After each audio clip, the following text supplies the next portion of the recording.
You check your blood pressure this morning. The machine beeps.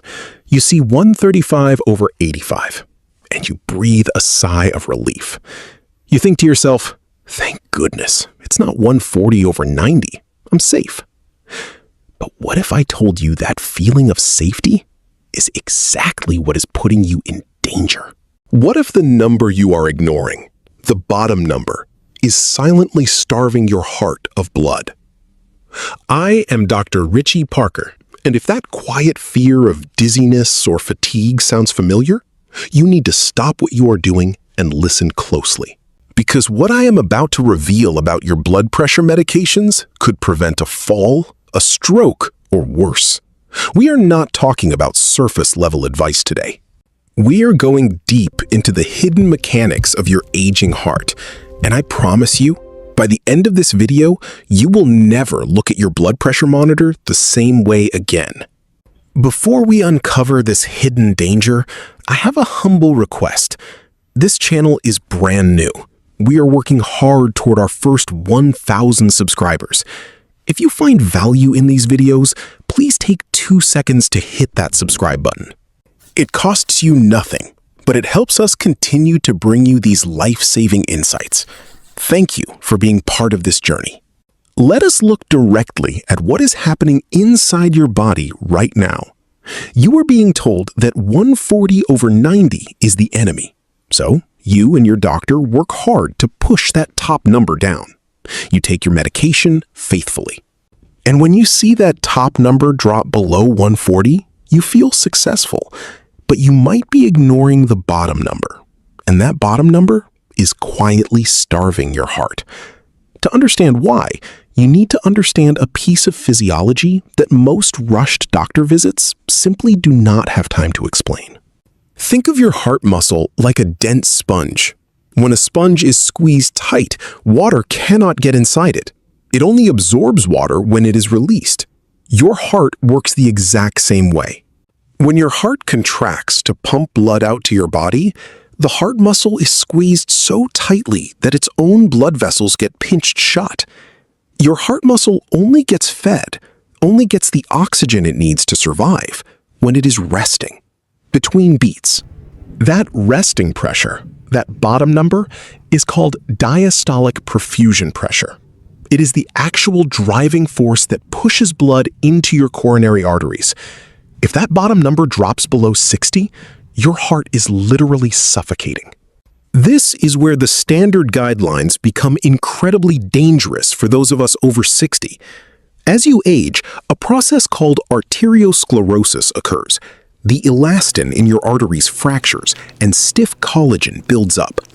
Your blood vessels turn from flexible rubber hoses into rigid, unyielding pipes. When your heart pumps against these stiff pipes, the top number shoots up. But when the heart rests, those stiff pipes cannot recoil to maintain the pressure.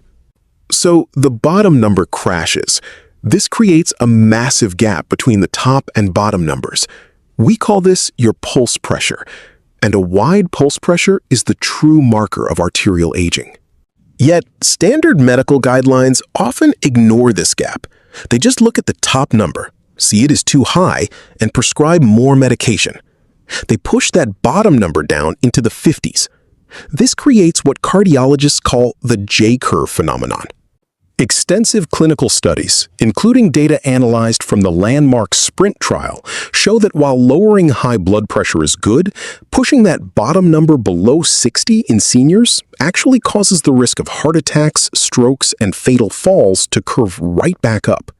You are trading a long-term risk for an immediate daily danger.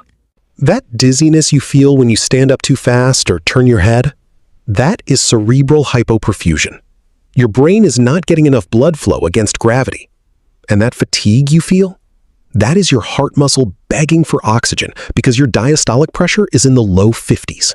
So how do you protect yourself from this trap?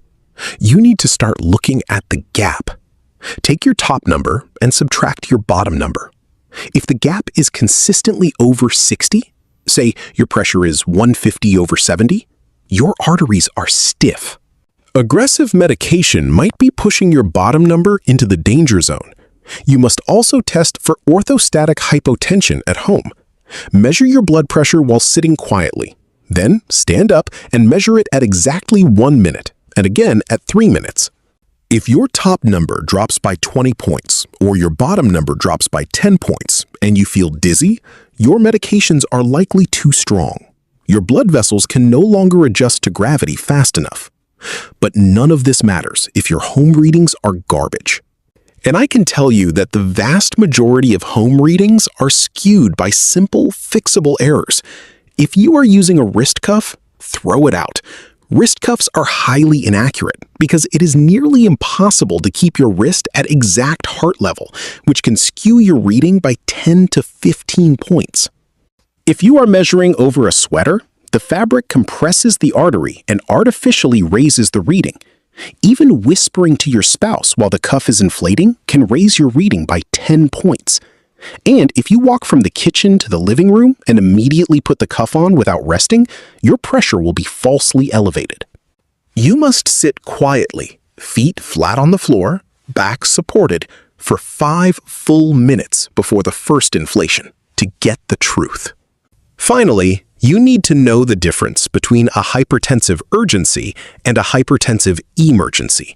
This will save you from a massive, unnecessary emergency room bill, and it could save your life. If your blood pressure is 180 over 110, but you feel completely fine, do not panic. Do not rush to the ER. Sit down, relax, and retest in 30 minutes. If it stays high, call your doctor's clinic the next morning. That is an urgency. It needs adjustment, but it is not an immediate crisis.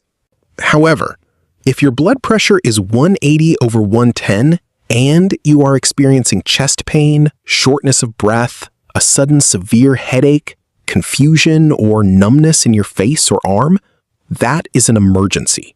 That means an organ is being damaged in real time. Call 911 immediately. Do not drive yourself. I want you to leave this video not with confusion, but with clarity. Your health after 60 is not about blindly following a number on a chart. It is about understanding your unique physiology. It is about ensuring your heart is fed, your brain is fueled, and your arteries are protected. Do not let a rushed 15-minute appointment dictate your care. Ask your doctor about your pulse pressure. Ask about your diastolic number. Be the expert on your own body. If this deep dive gave you the clarity you have been searching for, please comment below and tell me what your pulse pressure gap is today. I read every single comment. Share this video with someone you love who might be chasing that 140 mark without knowing the hidden risks. Hit that like button so YouTube shares this with more seniors who need to hear it. And remember, we are building this community together. Your subscription means the world to us as we work toward our first 1,000 subscribers. Stay safe, stay empowered, and I will see you in the next video.